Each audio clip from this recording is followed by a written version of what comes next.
Hey, what is going on guys, RvzStealth here, and in today's video we're going to be taking a look at 10 pay to win skins as well as 10 pay to lose skins. Different aspects these skins have from their base model make it so that they can put you at an advantage or a disadvantage when using them. The two main things that cause a skin to buff or nerf your champion is the fluidity of the skin, so how it feels to play, and the clarity of the abilities. So with that being said guys, let's start things off here by running down 10 skins that buff your champion. So the first skin we're going to take a look at here is Blackfrost Anivia, and this skin is a lot better than the base for a couple different reasons. First one is that it just feels a lot smoother to use. The auto attack animation feels way smoother than the base animation, so you're going to find yourself missing out on a lot less CS with this skin. And if you miss out on a lot less CS, you're just going to have more gold. So like technically you should be able to get more gold throughout the laning phase and just throughout the game when using Blackfrost as opposed to the base skin. And then her abilities as well just blend in really well with the terrain. They're a lot darker than her base skin. Her ultimate here just blends in really nicely with the river. If there's a team fight breaking out in the river here, it's going to be difficult to tell if you're inside the Anivia ultimate. Same thing with her Q. It's difficult to tell like when it's traveling through terrain or just traveling in the river because it's darker. It's a lot harder to tell where it is, and it's just much more difficult to track her abilities in team fights with the Blackfrost skin. So the next skin up here is going to be Dark Waters Vladimir, and this is one that I personally just hate to play against. It's probably top 3 skins that I just hate to play against the most, and it's mainly because you just can't see when he uses his ultimate, or it's very difficult to see. The ultimate just blends in very easily with terrain, so we'll use it on the target dummy here. It's like this very dark blue color, so it very easily blends in with the river, blends in with the terrain, and it's also just very difficult to tell if his ultimate is on you. I don't know, when you're in game, it's like very difficult to see if you've been ulted by Vladimir. So for those two reasons, this skin is I just feel like it gives you such an advantage. So the next skin up here is going to be Infernal Shen, and this buffs the champion because it's very difficult for enemies to tell when you're ulting in, especially if it's in the middle of a team fight or if there's just a fight breaking out. When you use your ultimate with Shen, it's just a lot less easy to distinguish with this skin as opposed to like his base skin or with other skins. So you'll find yourself like porting in with Shen a lot of the time, and the enemies like won't even expect it, or they won't even like realize that you're porting in, and it can just lead to a lot of advantages because the enemies might not back off, or they might just stick around when if they knew you were ulting in, they may have backed off.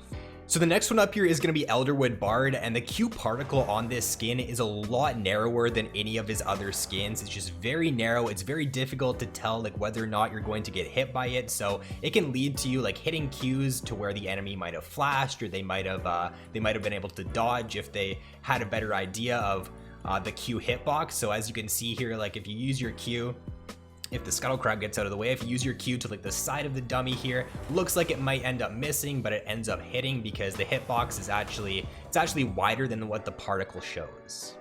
Now for Pulsefire Twisted Fate, it kind of has the same issue with Infernal Shen, to where it's difficult for the enemy to tell when he's using his ultimate. So if you use your ultimate with TF, sometimes you just won't even realize that he's used his ultimate. He ends up porting in behind you and he ends up killing you. The W also has a different effect from any of his other skins, to where you can tell the exact order as to when the card is lining up. So I guess if you're like a newer Twisted Fate player, then this can give you more of an advantage, or it can just be easier for you to know which card is coming up next. So for those two reasons, this skin does buff Twisted Fate. Now for Battle Boss Malzahar, it's much more difficult for the opponents to pick up your E and your W with this skin compared to all of his other skins. So if you have your E on the opponent, sometimes it's difficult to tell if the E is even like on you, and when he uses his W, the voidlings are more difficult to track and more difficult to pick up than his base skin or his other skins.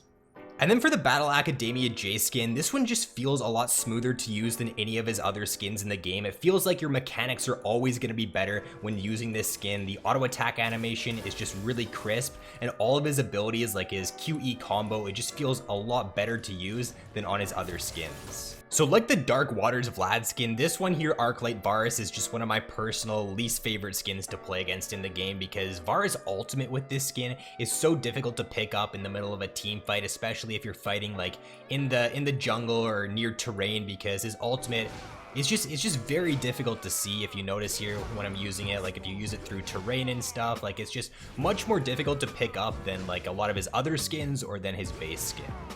Now for the zombie brand skin, it's a lot more difficult to pick up when he's using his W if you're playing against him, because when he's walking, his walking animation, he's already kind of leaning forward, and when he uses his W, he leans forward even more, and because he's already leaning forward with this skin, it makes it more difficult to just pick up when he's about to use his W, so it just makes it so that sometimes when you're playing against this skin, it feels like his W is much more difficult to dodge.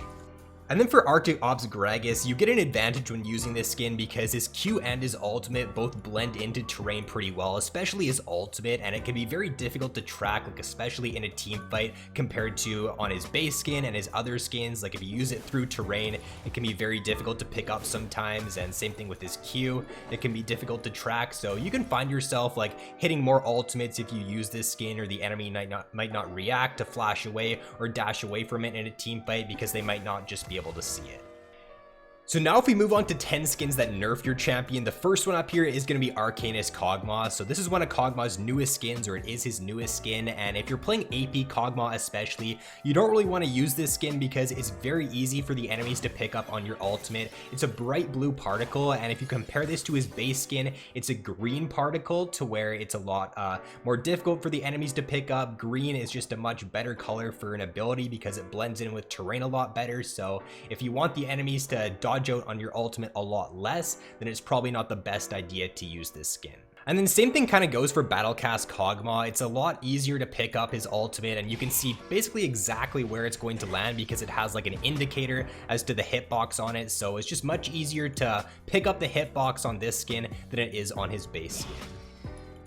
Alright, and then for Arclight Yorick here, it's a lot easier for you to track his Mistwalkers because they're just like yellow. They're this very bright yellowy, I guess, green color, and they're just a lot easier to track than on his base skin, so it just makes it so that especially like in a team fight, you're gonna know if these Mistwalkers are attacking you or not, whereas like with his base skin or with some of his other skins, it's a lot less easy for you to pick them up in team fights. And then for the new Ahri skin, Spirit Blossom Ahri, it's just so easy for the enemies to tell whether or not you have an alt charge left or not, because when you ult with Ahri, you turn like blue and you turn white, and it's just so simple for the enemy to see if you have your ult up. So you got your ult, and then you turn back into like pink and purple when you don't have your ult.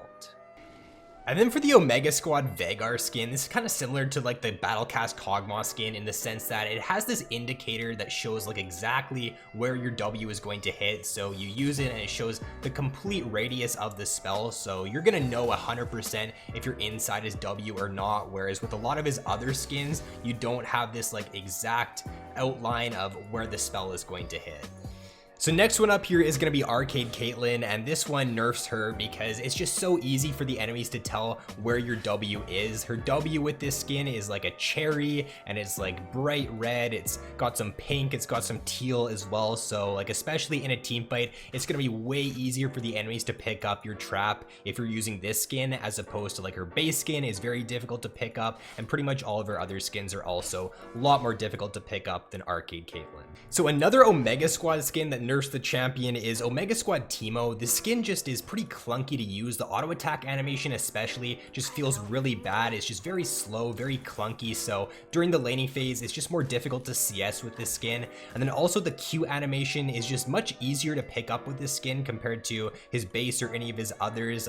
If you just listen to the sound effect of the skin here, you can very distinctly tell when he's using his Q. So if we just listen up here, if you have sound on, it's just so easy to tell when he's using his Q. And then also it's this like red dart coming towards you, so it's very simple to pick up if he's using his Q against you.